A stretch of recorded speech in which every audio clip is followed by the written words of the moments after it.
Hi, my name is George Ward. I joined the Marine Corps in May of 1953, and the reason I joined it was most of my school buddies had all joined the Marine Corps, and this is during the Korean War. Went down to join the regulars. They would not take me because I was underweight. I only weighed 119 pounds, and my buddy had joined the reserves, so he hollered at me and says, "Guess what? We can get in." So we went down and joined the reserves. So it took me about 2 years before I finally went into the regulars. But then I went into the regulars, went through boot camp at Parris Island.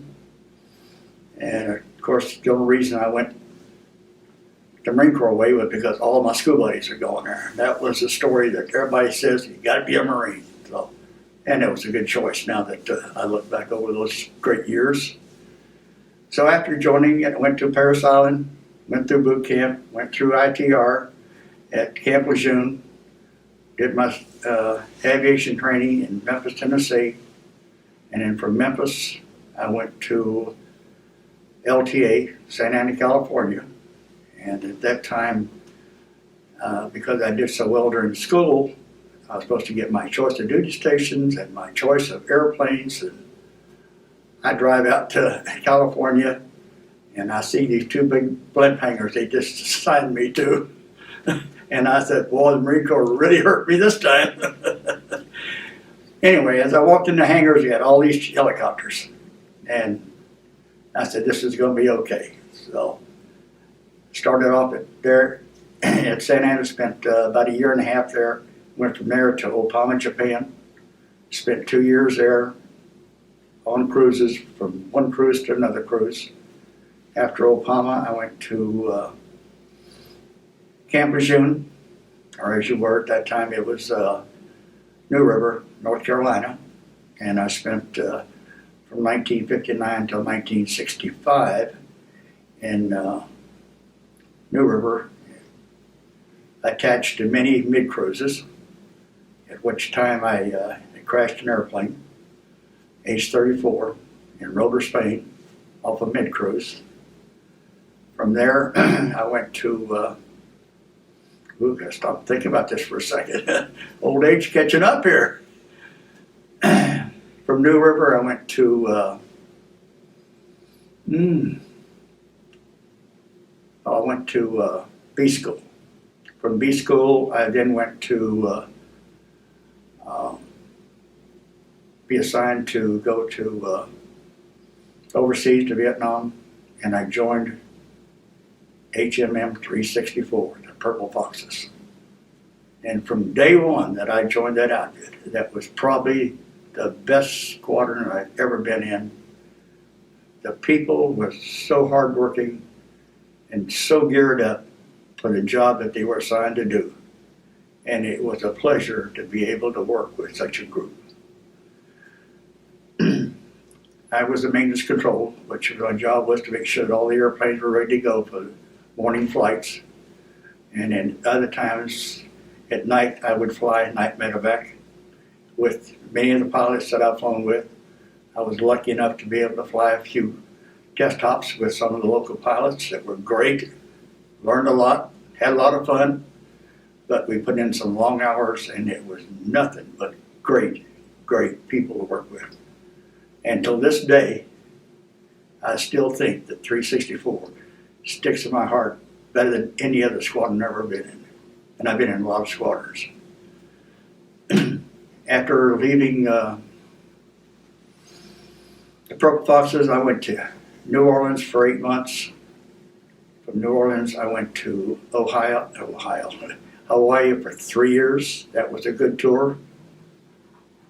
And from there, I went back to Opama, to Okinawa, joined another squadron. Then I went back to the wing staff, spent my year there, and then I finally decided that this was time for me to retire. Because they were going to send me back overseas after just getting it back, and I said, nope, I've had my turn. So I retired from the Marine Corps as Master Gunny Sergeant. Great 26 years, loved every minute of it. I'd do it again. If they could take old people, I'd go back again. From there, I went to work at Northrop Grumman and was lucky enough to work on the B-2 bomber. I spent 18 years on the B-2 bomber. Enjoyed it.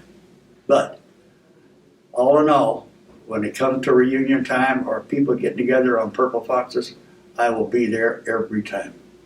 The greatest Why bunch is of that, people. George? Why would you be there?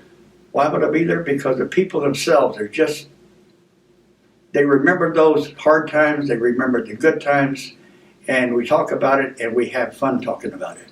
And those memories really, really stick in your mind. Yeah. And the group of people that you were working with are just, you can't replace them. They're just number one. And I've always felt that that was the tightest squadron I've ever been in. What kind of missions did you fly on as a gunner? All my night medevacs. A couple times I did go on a couple of day missions, but most of them was night medevac because I had to work during the daytime to make sure the airplanes were available. I'd work late at night when I wasn't flying. Any memorable night medevacs? Say that again? Memorable night medevacs? Oh yeah, I've had a few. Going into a few hot zones.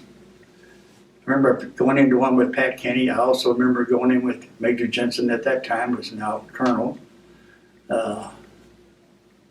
Captain Blaze, I remember flying with him. Jim Smith, I flew test hops with him. Major Dooley did the same thing. And also with Fred Leake. In fact, him and I actually made a mission once, but we'll leave it go. We won't talk about that one.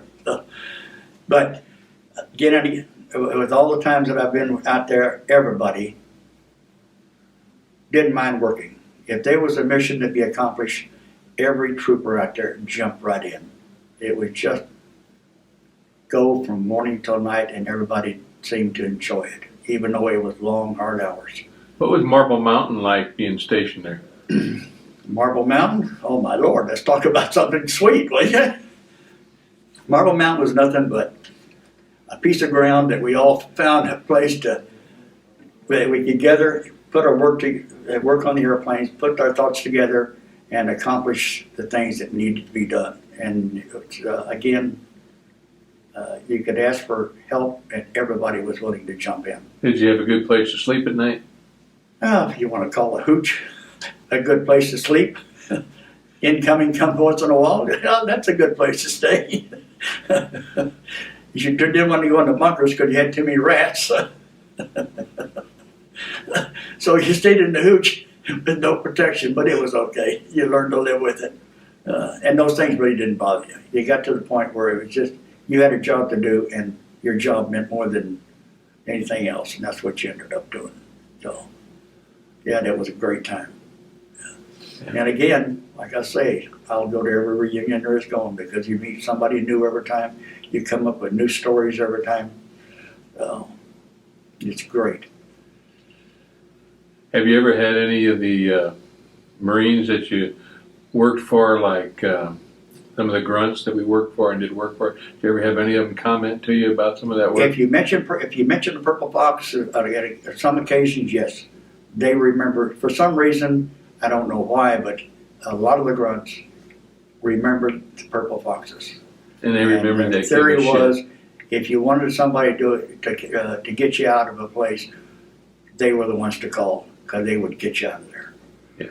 And I can remember a few people indicating that. Couldn't tell you their names. I just know that they know who Purple Foxes are. Yeah. So. Yeah. Were you part of the group that gave out any cards, went on those trips? Did you?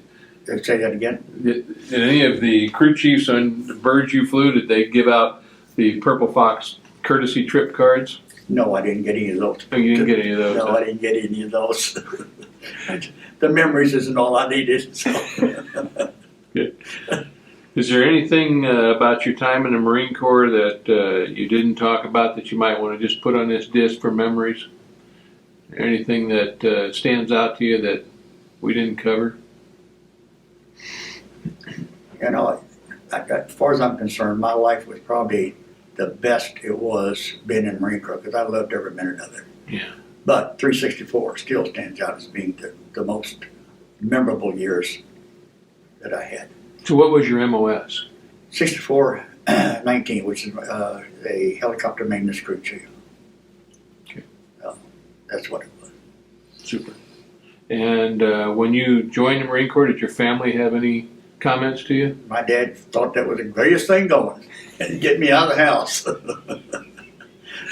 He always thought that I was too little to do anything. And when I joined the Marine Corps, he thought that that was a big step to make me a man, I guess. I don't know. But he was jumping for joy for that. So, he didn't mind at all. My mom wasn't thrilled about it, but my dad was thrilled about it. So. Yeah.